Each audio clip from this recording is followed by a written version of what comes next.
ঢাকা দক্ষিণ সিটি কর্পোরেশনের মেয়র পদে লড়ার সিদ্ধান্ত নেওয়ার পেছনের মূল কৌশল বা উদ্দেশ্য কি? কৌশল বা উদ্দেশ্য না, আমি তো সংসদ নির্বাচনটা করে নেই। শেষ পর্যন্ত দলের তখন একটা খুব ক্রাইসিসের মধ্যে দিয়ে আমরা, মানে এনসিপির সবচেয়ে বড় ক্রাইসিস ছিল ইলেকশন টাইমের, জোটের ডিসিশন নিয়ে দলের মধ্যে এক ধরনের মতবিরোধ। তো তখন দলের দায়িত্ব নেওয়ার প্রয়োজন ছিল, তো তখন দায়িত্ব নিয়েছি, যে কারণে ইলেকশনটা স্কিপ করেছি। ওটা একটা বিষয়। আরেকটা বিষয় হচ্ছে, আমি এই লোকাল গভর্নমেন্টে থাকার কারণে স্থানীয় সরকার নিয়ে কাজ করেছি, নগর নিয়ে কাজ করেছি, এবং নগরের চ্যালেঞ্জগুলো আমি জানি। অনেকগুলো আমরা সমাধানের পথে ছিলাম, অনেকগুলা সমাধান করেছি, আবার অনেকগুলা হয়তো সামনে সমাধান করার সুযোগ যদি পাই তাহলে করব।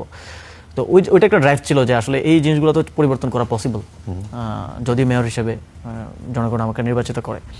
তো সেক্ষেত্রে ওই জায়গা থেকেই দলের সিদ্ধান্ত ছিল, আমারও ইচ্ছা ছিল, ওই জায়গা থেকেই ঢাকা দক্ষিণে প্রার্থী হতে চাই। এনসিপির ভেতরে যারা জামাতকে দূরে রাখতে চান তাদের মধ্যে আপনিও একজন শোনা যায়। তো সেই জায়গায় জামাতকেও শুনলাম যে তারা সাদিক কায়েমকে প্রার্থী করতে পারে, এবং এটাও শোনা যাচ্ছে যে শেষ পর্যন্ত হয়তো সাদিক কায়েমকে প্রত্যাহার করে আসিফ মাহমুদ সজীব ভুঁইয়াকে তারা সমর্থন দিতে পারে, এরকমও শোনা যাচ্ছে। সো কি হতে পারে, তাদের সাথে নেগোসিয়েশনে যাবেন? আমি জামাতকে দূরে রাখতে চাই না, বা আমি বিএনপিকেও দূরে রাখতে চাই না। আমি যেটা বুঝি রাজনীতিটা, আমি এনসিপিকে বড় করতে চাই, এবং আমি মনে করি আমি সহ আমাদের কমরেডরা যারা আছেন, আমরা এনসিপি একটা বড় রাজনৈতিক দল হিসেবে দেখতে চাই। এখন দেখেন এখানে কম্পিটিশন, আপনার টিভি চ্যানেল, সব টিভি চ্যানেলের মধ্যে কিন্তু কম্পিটিশন আছে যে কে ভালো করবে কে। তো রাজনৈতিক দলও সেম, এবং এখানে কেউ কারো চিরস্থায়ী বন্ধু হইতে পারে না, সম্ভব না। কারণ এখানে খেলাটা খুবই ব্রুটাল। আজকে যদি আমি বিরোধী দলে যাই আগামী নির্বাচনে, সাপোজ এনসিপি বিরোধী দলে যাচ্ছে, তাহলে বিএনপি অথবা জামাত কাউকে স্টেপ ডাউন করতে হবে, কাউকে বিরোধী দল থেকে সরে যেতে হবে। তো এই পলিটিক্সটা এরকমই, যে এখানে মাছসান্নের মতো অনেকটা, যে একজন বড় হইতে হলে আরেকজনটা ছোট হইতে হবে, ফলে কেউ কারো এখানে চিরস্থায়ী বন্ধু হওয়ার সুযোগ নেই।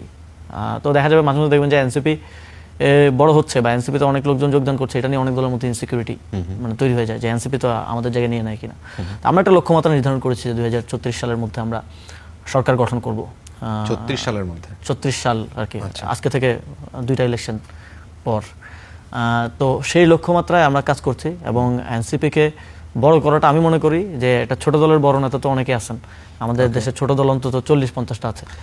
বড় দলের একটা বড় দল গড়া, সেটাকে আমি মনে করি যে আমার আলটিমেট লক্ষ্য এবং উদ্দেশ্য।